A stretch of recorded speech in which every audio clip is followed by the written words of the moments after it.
Hello everyone, कैसे हैं आप लोग। कंटिन्यू करते हैं अपना topic that is relating to your condition and warranty. Condition and warranty अपना सेल ऑफ गुड्स एक्ट का सेकंड चैप्टर रहता है। अभी तक जो अपन ने डिस्कस करा इस पर्टिकुलर चैप्टर के अंदर that is the basic difference between condition and warranty. Condition के बारे में अपन ने समझा that is a stipulation towards the main purpose of contract and अगर कंडीशन पूरी नहीं की जाती तो आप कॉन्ट्रैक्ट को कैंसिल भी कर सकते हैं, साथ ही साथ डैमेजेस का क्लेम आप ले सकते हैं।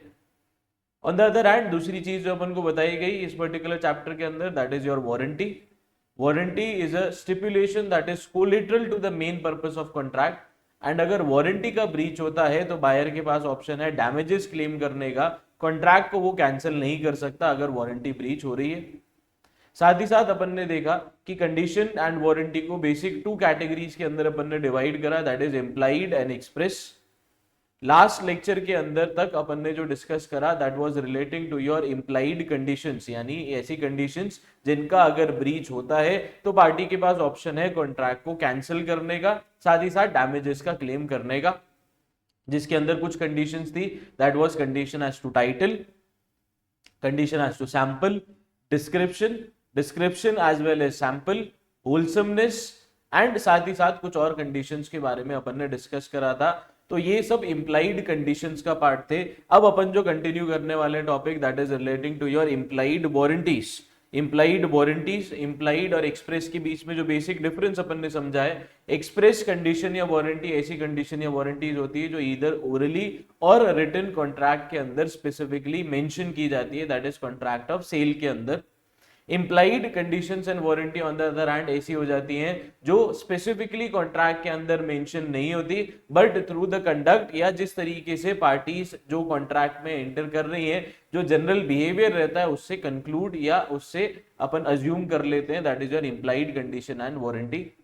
अब अपन को इंप्लाइड वारंटी के बारे में बताया गया है, यानी अगर ये वारंटीज का ब्रीच होता है तो बायर के पास ऑप्शन है डैमेजेस क्लेम करने का। बायर कॉन्ट्रैक्ट को कैंसिल नहीं कर सकता। जिसमें सबसे पहली इंप्लाइड वारंटी अपन को बताई गई that is warranty of quite possession. Warranty of quite possession का सेक्शन अपना 14B बताया गया है, जिसके अंदर अपन को चीज बताई जाएगी कि once the buyer has purchased the goods from the seller. अब क्योंकि बायर ओनर बन गया है एंड ओनरशिप मिलने के बाद बायर चाहे वैसा इस्तेमाल अपने प्रोडक्ट का कर सकता है, उसके प्रोडक्ट यूजेज के अंदर कोई भी इंटरफेयर नहीं करता या नहीं कर सकता। अगर कोई भी इंटरफेयर करने की कोशिश करता है तो उस पर्टिकुलर केस में सेलर के अगेंस्ट में बायर डैमेजेस क्लेम कर सकता है। अपन इसका एक्सप्लेनेशन पढ़ते हैं। The buyer shall have and enjoy peaceful possession of the goods if the buyer is disturbed due to defective title or third party claims it is a breach। यानी अगर seller का टाइटल डिफेक्टिव था जिस वजह से buyer अपने product को ढंग से इस्तेमाल या फ्री यूजेज जैसा वो करना चाह रहा है वैसा नहीं कर पा रहा, तो वो बायर सेलर के अगेंस्ट में एक्शन लेकर एंड डैमेजेस का क्लेम कर सकता है। एग्जांपल अपन को बताया गया है, A buys a phone and later someone claims ownership and takes it back, buyer can claim damages. किससे लेगा? सेलर से लेगा। नेक्स्ट अपन को बताया गया warranty of freedom from encumbrance. Encumbrance का मतलब ये हो जाता है कोई चार्जेस या कोई पेंडिंग ड्यूज उसके ऊपर नहीं है। अगर सेलर ने वो चीज कहीं गिरवी रखी हुई है या उसके ऊपर कोई चार्ज क्रिएटेड है तो वो चार्ज क्लियर करके ही फिर ही ओनरशिप ट्रांसफर कर सकता है of the goods to the buyer. And अगर ऐसा नहीं है, लेटर ऑन डिस्कवर होता है जिस वजह से बायर को प्रॉब्लम आती है, तो बायर सेलर के अगेंस्ट में एक्शन लेकर डैमेजेस का क्लेम कर सकता है। पढ़ते हैं section 14 clause C. Goods must be free from any undisclose charge और encumbrance in favour of a third party. A buys a car, later discovers it has a unpaid loan, he can claim compensation. क्योंकि charge था, वो गाड़ी already गिरवी थी bank के पास, तो seller के पास कहीं पे भी ऑथराइजेशन नहीं था क्योंकि वो खुद अभी के लिए ओनर नहीं है। तो उस पर्टिकुलर केस में अगर वो फिर भी कार बेच देता है जिस वजह से बायर को नुकसान होता है, तो बायर सेलर के अगेंस्ट में एक्शन लेकर उससे कंपेंसेशन ले सकता है फॉर द डैमेजेस। नेक्स्ट आपको बता रखा है वारंटी एज टू क्वालिटी और fitness by usages of trade, जिसके अंदर अपन को बताया गया है section 16 clause 3, a warranty may be implied by custom और usages of trade unless excluded. In a textile market it is a customary that clothes last for 6 months this becomes an implied warranty, यानी कुछ चीजें normal business trade में automatically infer कर ली जाती है। तो जिस प्रोडक्ट में आप डील कर रहे हो उस प्रोडक्ट में जनरली जो चीजें कवर की जाती है वो आपके केस में भी एप्लीकेबल रहेगी। अगर नहीं है तो उस पर्टिकुलर केस के अंदर बायर डैमेजेस का क्लेम कर सकता है against the seller. Next, warranty to disclose dangerous nature of goods, जिसका मतलब ये हो जाता है अगर सेलर कोई ऐसा प्रोडक्ट बेच रहा है जिसके कंजम्पशन से बायर को रिस्क है किसी भी तरीके का, यानी उसकी हेल्थ पे ऊपर कोई एडवर्स इंपैक्ट आ सकता है या जिसका यूजेज प्रॉपर तरीके से करना चाहिए, तो वो सारी इंफॉर्मेशन सेलर को प्रॉपरली बतानी पड़ेगी। अगर नहीं बताता एंड उस वजह से बायर को कोई नुकसान हो जाता है तो बायर डैमेजेस क्लेम कर सकता है।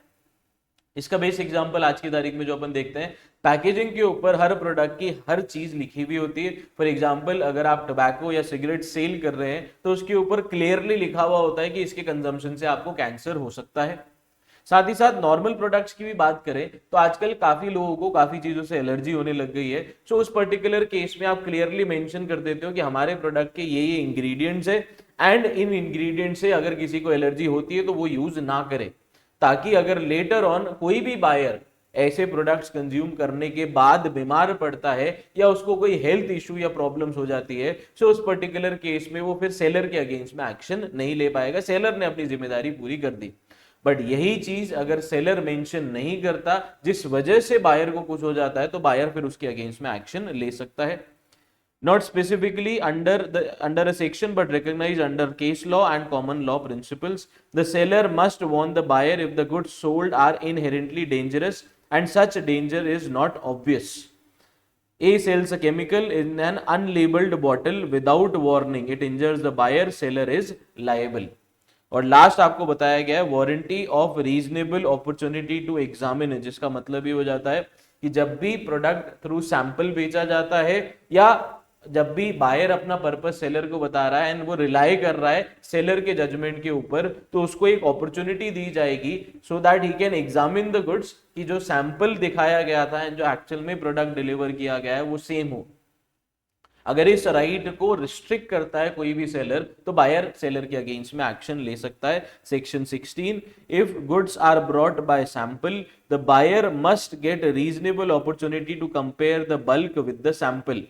A sees sample T, but bulk is packed and not shown. Later it's poor quality, warranty breached and buyer seller के अगेंस्ट में फिर डैमेजेस के लिए क्लेम कर सकता है। ये चीज अपन को बताई गई। तो ये थी कुछ इम्प्लाइड वारंटीज जिसके ब्रीच के केस में अगेन अपन को चीज दिमाग में रखनी है, सिर्फ डैमेजेस क्लेम कर सकते हैं, कॉन्ट्रैक्ट को कैंसिल आप नहीं कर सकते। इम्प्लाइड वारंटी के केस में आप कॉन्ट्रैक्ट को कैंसिल भी कर सकते हैं, जो अपन ने लास्ट लेक्चर के अंदर तक पढ़ा था। बढ़ते हैं अगले टॉपिक की तरफ, that is of caveat emptor. Caveat emptor का मतलब हो जाता है let the buyer beware, that is buyer की ड्यूटी बनती है कि जब भी वो प्रोडक्ट खरीद रहा है तो वो प्रोडक्ट को चेक करके इंस्पेक्ट करके फिर खरीदे, ताकि अगर प्रोडक्ट में कोई प्रॉब्लम हो तो तभी उसको पता चल जाए। लेटर ऑन वो सेलर को हर चीज के लिए रिस्पॉन्सिबल नहीं ठहरा सकता, कुछ केसेस में ठहरा सकता है जो अपन ने ऊपर भी डिस्कस करे, कुछ एडिशनल केसेस भी अपन को बताए जाएंगे। But in normal circumstances buyer की भी ड्यूटी बनती है, सारा का सारा onus is not on the seller, ये चीज यहाँ पर अपन को बताई जाएगी। The doctrine of caveat emptor means let the buyer beware, it puts the responsibility on the buyer to check the quality and suitability of goods before purchase.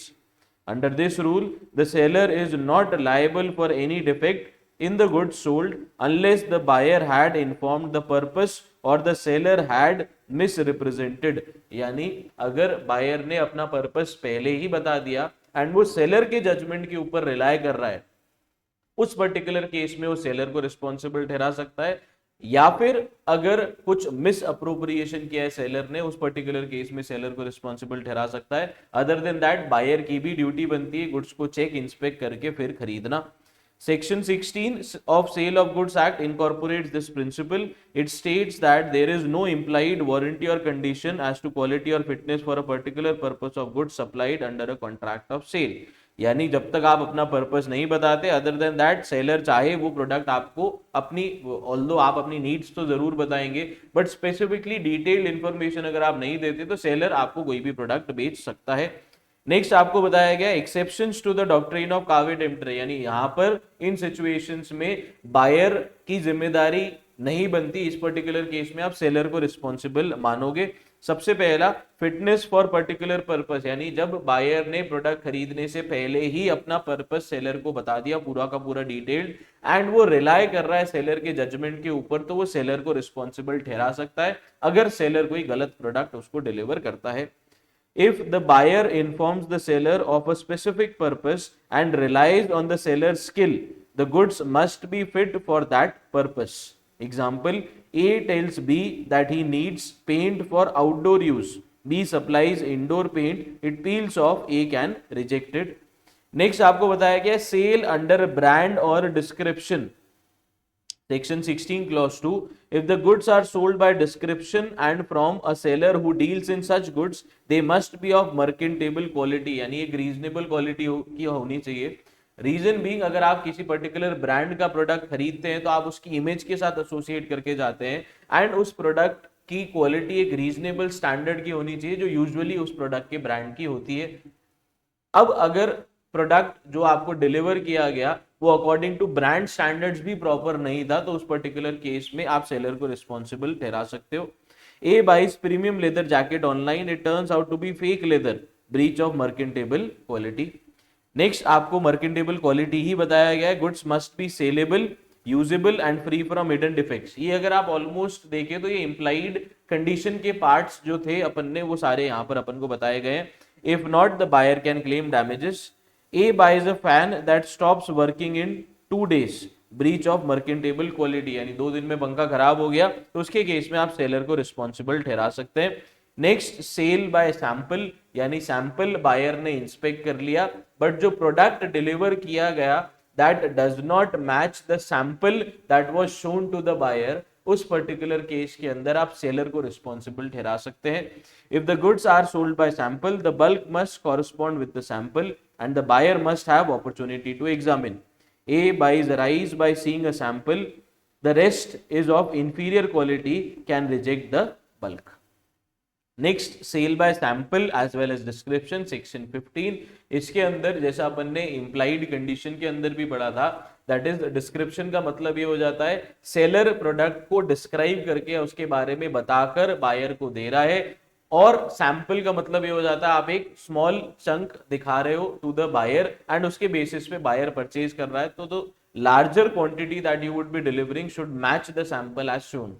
अब sample as well as description में दोनों चीजों से match करना चाहिए, यानी जो final product buyer को डिलीवर किया जा रहा है वो सेम होना चाहिए as per the description that is provided by the seller as well as the sample that is provided by the seller. अगर नहीं तो उसके केस में सेलर की रिस्पॉन्सिबिलिटी मानी जाएगी, बायर रिस्पॉन्सिबल नहीं होगा।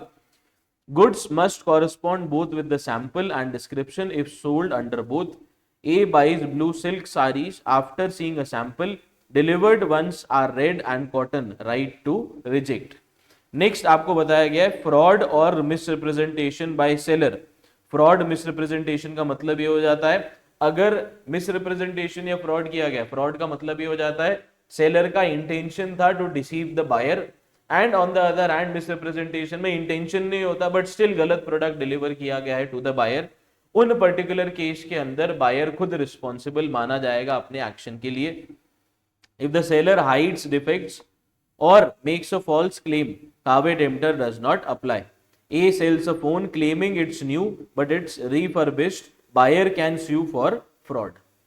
नेक्स्ट, यूजेज ऑफ ट्रेड और कस्टम, यानी यूजुअल जैसे इलेक्ट्रॉनिक प्रोडक्ट्स की आप बात करें तो उसमें यूजेज कस्टम मोबाइल फोन के केस में रहता है 1 साल की वारंटी होनी चाहिए, या एक नॉर्मल क्लेम जो हर उस पर्टिकुलर कैटेगरी ऑफ प्रोडक्ट में आपको मिलता है।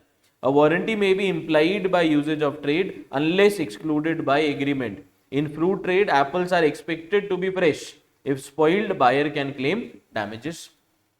नेक्स्ट आपको होलसमनेस बताया गया है। Wholesomeness as we all know सिर्फ और सिर्फ फूड प्रोडक्ट्स के केस में एप्लीकेबल रहता है, दैट इज जो फूड प्रोडक्ट्स आप परचेज कर रहे हैं that should be of acceptable quality, खराब क्वालिटी के नहीं होने चाहिए जो आप कंज्यूम नहीं कर सको।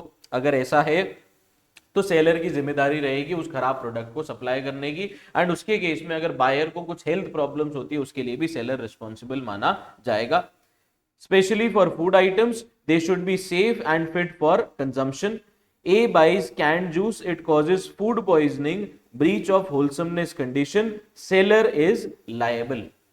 Next, buyer interference with buyer's examination, जैसा अपन ने डिस्कस करा है, अगर बायर ने अपना पर्पस बता दिया, सेलर के जजमेंट पे रिलाय कर रहा है, साथ ही साथ सैंपल के केस में भी अपन ने देखा कि बायर को एक रीजनेबल अपॉर्चुनिटी प्रोवाइड की जाएगी to examine the goods that are delivered to him, just to check that they correspond with the sample that was shown to them. So उस पर्टिकुलर केस में अगर सेलर बायर की इस right के साथ interfere कर रहा है, दैट इज उसको गुड्स को एग्जामिन करने नहीं दे रहा, चेक करने नहीं दे रहा, उस पर्टिकुलर केस में सेलर रिस्पॉन्सिबल माना जाएगा अगर खराब प्रोडक्ट डिलीवर किए गए to the buyer. If the seller prevents or restricts buyer from examining the goods, caveat emptor will not protect the seller. A is not allowed to test a machine before purchase. It's defective. A can sue despite caveat emptor.